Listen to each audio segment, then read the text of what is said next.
Good evening everyone. मैं दिव्यांश आज से शुरू करने जा रहा हूँ इंग्लिश ग्रामर का बेहतरीन कोर्स, जिसमें मैं कंप्लीट कराऊंगा पूरी ग्रामर A to Z। जिसको ग्रामर ABCD का A भी नहीं पता होगा, वो भी पूरी ग्रामर एकदम आसान वे में सीख सकता है इन वीडियोस के माध्यम से। यदि आपको ये सारी वीडियो प्रॉपर चाहिए, इसके लिए आपको सब्सक्राइब करना पड़ेगा एग्जाम मार्क चैनल यूट्यूब पर। तो आज की क्लास में हम लोग समझेंगे basics of English grammar. Class first आज की रहने वाली है, जिसमें सिर्फ इंट्रो दिया जाएगा कि हम लोगों को क्या सिलेबस पढ़ना है, क्या कैसे कवर करना है। क्योंकि इंग्लिश पढ़ने से पहले सबसे पहले उसके सिलेबस के बारे में जानना ज़्यादा ज़रूरी होगा।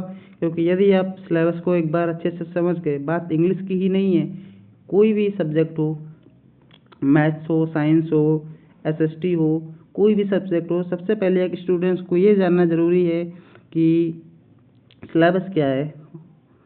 उसी के साथ में चलते हैं। आइए थंबनेल देख के आप लोग समझ गए होंगे कि आज की क्लास फर्स्ट रहने वाली है basics of English grammar. Class first है आज, तो चलिए शुरू करते हैं। English grammar syllabus. तो सबसे पहले जैसा कि मैंने बताया था कि सिलेबस के बारे में जानकारी होनी ज़्यादा ज़रूरी है।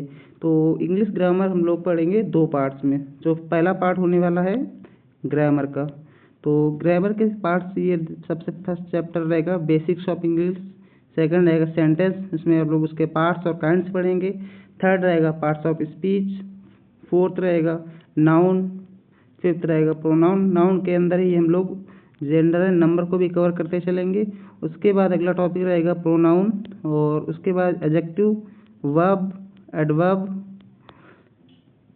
Preposition, conjunction, interjection, articles, tenses and active, passive and narration, जिनको हम लोग बोलते हैं डायरेक्ट, इनडायरेक्ट, और punctuation marks, question tags, figure of speech, transformation of sentences, phrasal verbs, PQRS। इसमें से टोटल 21 टॉपिक्स हैं ग्रामर पोर्शन में, जिसमें जो लोग वही क्लास 8, 9, 10 तक हैं उनके लिए सब ज़्यादा बेनिफिशियल रहेगा 20 तक, क्योंकि PQRS ये एकेडमिक लेवल में नहीं आता है। इसी के साथ में बात कर लेते हैं पार्ट सेकंड वोकेबलरी की, जिसमें कि हम लोग सीखेंगे सिनोनियम्स, एंटोनियम्स। सिनोनियम्स जिनको हम लोग बोलते हैं पर्यायवाची शब्द, एंटोनियम्स विलोम शब्द, होमोफोन्स, वन वर्ड सब्स्टिट्यूशन।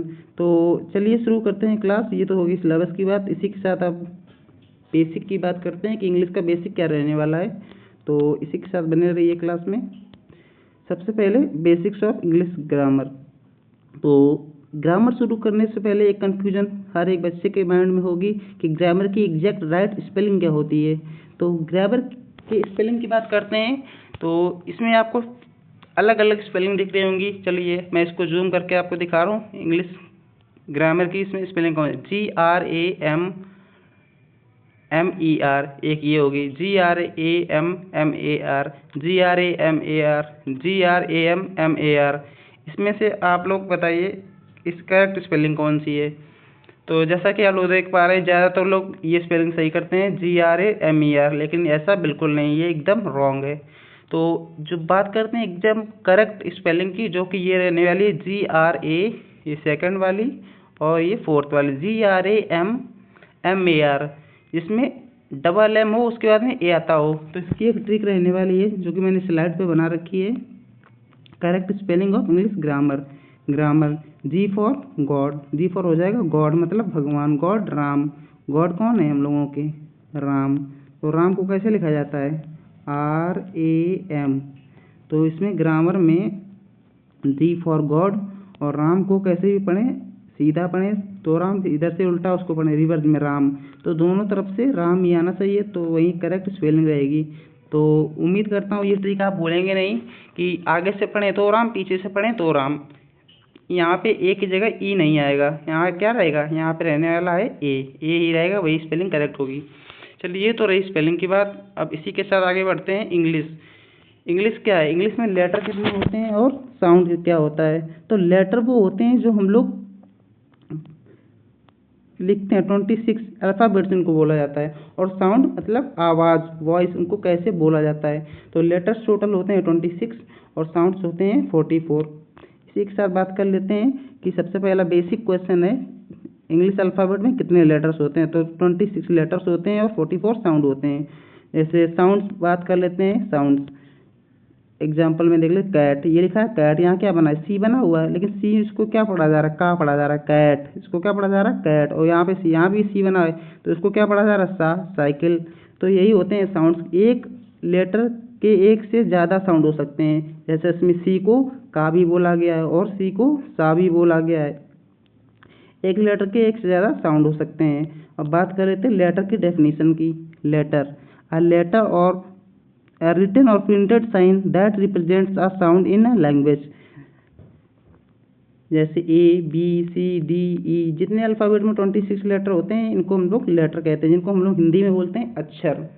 जैसा कि इंग्लिश में 26 अक्षर होते हैं और हिंदी वर्णमाला में 52 अक्षर होते हैं। अब लेटर से बनता है, जब लेटर बहुत सारे मिलते हैं उससे मिल जाता है वर्ड। वर्ड क्या होता है, इसकी डेफिनेशन की बात कर लेते हैं। The smallest unit of a language, the smallest unit of a language that carries meaning, जिससे कोई मतलब निकले, एंड कैन बी स्पोकन और written independently. Group of letters are called word. Word किसे कहते हैं, ग्रुप ऑफ लेटर्स को कहते हैं। जैसा कि आप लोग इसमें देख सकते हैं, एक ये लेटर एस लेटर है, क्यू भी, यू भी लेटर है, एन भी लेटर है।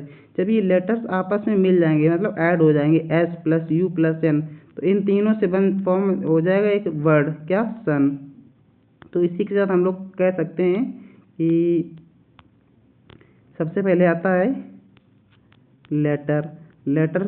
लेटर से बनता है वर्ड, और वर्ड जब मिलते हैं तो बनता है सेंटेंस, बन जाता है। तो चलिए उसी के साथ आगे बढ़ते हैं स्लाइड में। नोट, ये नोट जिसमें मैं नोट लिख दूं तो समझिए वो ज़्यादा ही इंपॉर्टेंट है। तो नोट, अनकाउंटेबल नाउन्स में एस या एस नहीं लगा सकते हैं। अब ये बात करते हैं अनकाउंटेबल नाउन क्या होता है। तो अनकाउंटेबल नाउन वह होता है जिसको हम लोग गिन नहीं सकते हैं। जैसे हम लोग कोई चीज़ें गिन सकते हैं, कोई चीज़ें नहीं गिन सकते हैं। अब मान लिया मेरे पास पेन है, तो 3-4 पेन रखे हैं, तो हम लोगों को गिन सकते हैं कि पेन, 3 पेन, 4 पेन। कोई भी चीज़, जैसे मेरे पास मोबाइल रखा है, तो एक मोबाइल रखा है तो एक मोबाइल है। अब इसमें एग्जांपल में समझ लीजिए, अनकाउंटेबल नाउन वो होते हैं जिनको हम लोग नहीं गिन सकते हैं। तो जैसे वाटर है, पानी को क्या हम लोग गिन सकते हैं कि एक पानी दीजिए मुझे, 2 पानी दीजिए, इसको हम लोग गिन नहीं सकते हैं। तो इसमें हम लोग जैसे वाटर, ये सही होगा, इसको हम लोग वाटर, ज़बरदस्ती वाटर से ऐसे लगा के इसका प्लूरल नहीं बना सकते हैं, इसको वाटर ही रहेगा। तो all the letters are taken together are called alphabet. जब सारे अक्षरों को एक साथ इकट्ठा कर लिया जाता है व्यवस्थित करके एक सीधे फॉर्मेट में, तो वो कहलाता है अल्फ़ाबेट, वर्णमाला। अल्फ़ाबेट इज अनकाउंटेबल नाउन, ये अल्फ़ाबेट होता है, अल्फ़ाबेट ये भी अनकाउंटेबल नाउन होता है। हम लोग इसको कभी अल्फ़ाबेट्स नहीं लिख सकते, यहाँ पे हम लोग कभी एस ऐड नहीं कर सकते हैं। एग्जैक्ट ये होता है अल्फ़ाबेट, अल्फ़ाबेट। चलिए इसी के साथ बात कर लेते हैं कि अल्फ़ाबेट को कैसे डिवाइड किया गया है। तो अल्फ़ाबेट को 2 पार्ट में डिवाइड किया गया, वॉवल्स और कॉन्सोनेंट। इसको हम लोग वॉवल बोलते हैं, इसको वॉवल नहीं वाउल पढ़ा जाता है, वाउल्स एंड कॉन्सोनेंट्स। तो वॉवल्स की संख्या होती है 5 और कॉन्सोनेंट्स की होती है 21। और इसी के साथ में वॉवल्स, उसके साथ कॉन्सोनेंट्स होते हैं 24 साउंड, इसमें होते हैं, इसमें होते हैं 20 साउंड। कॉन्सोनेंट्स होते हैं बी, सी, डी, एफ, जी, मतलब इन वॉवल्स को छोड़ के, ए, ई, आई, ओ, यू को छोड़ के जितने अक्षर हम लोग ए, बी, सी, डी, मतलब ए से जेड तक पढ़ते हैं, वो सारे कॉन्सोनेंट्स कहलाते हैं, इन 5 को छोड़कर। इसी के साथ बात कर लेते हैं कि वॉवल्स में साउंड कितने होते हैं। वॉवल्स में साउंड होते हैं 20 और कॉन्सोनेंट्स में 24। तो 20 और 24 जब मिल जाएंगे तो 44 साउंड्स होते हैं टोटल। तो ये क्वेश्चन, बेसिक क्वेश्चन है, पूछा जा सकता है कि वॉवल्स में कितने साउंड होते हैं और कॉन्सोनेंट्स में कितने साउंड्स होते हैं। तो अगर एक साथ पूछा जाए कि अल्फ़ाबेट में कितने साउंड होते हैं, तो अल्फ़ाबेट में 44 साउंड होते हैं। तो इसी के साथ इस टॉपिक के बाद हम लोग जानेंगे, जो कि एक बहुत ही इंपॉर्टेंट चैप्टर है, पार्ट्स ऑफ स्पीच। ये बहुत लंबा चैप्टर होने वाला है क्योंकि पूरी इंग्लिश ग्रामर इसी पे बेस्ड है। पार्ट्स ऑफ स्पीच ये 8 प्रकार के होते हैं, जैसे कि आप लोग देख सकते हैं, noun, pronoun, adjective, verb, adverb, preposition, conjunction, interjection, ये टोटल 8 होते हैं। इनके बारे में हम लोग अलग अलग करके पढ़ेंगे। जैसे नाउन पढ़ेंगे, उसके बाद प्रोनाउन पढ़ेंगे, एडजेक्टिव पढ़ेंगे, वर्ब पढ़ेंगे, एडवर्ब पढ़ेंगे। इन सब की मैं अलग से एक वीडियो लेके आऊँगा, जो कि आपको बहुत ही मज़ा आने वाला और इंटरेस्ट आने वाला है।